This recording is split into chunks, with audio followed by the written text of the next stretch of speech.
Sure. So my name is Patricia Mechael. I am the Director of the Strategic Application of Mobile Technology for Health and Development at the Earth Institute at Columbia University.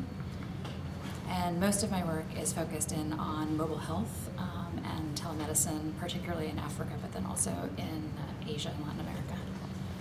Thanks. You're going to do a session tomorrow together with Jonathan Donner. Mm-hmm. Could you please explain what that is about and why you came up with this session? Sure. So Jonathan Donner and I have been talking about this for quite some time around looking at the cross-section between mobile health and behavior change and the mechanisms through which people's behaviors change through mobile-mediated communication.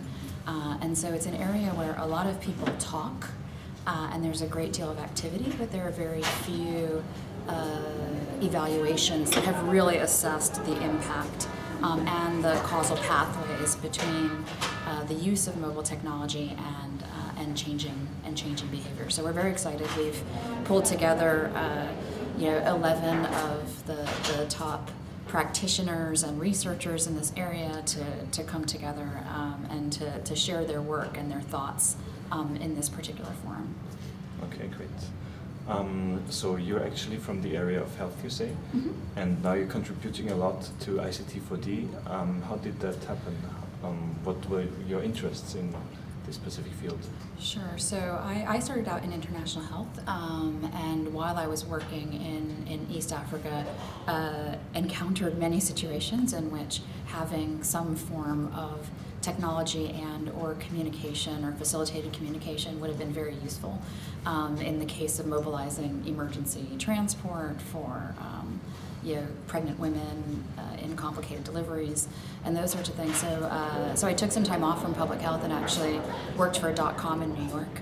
And when a mentor of mine basically came to me and said that she would write recommendations to doctoral programs and where I wanted her to send them.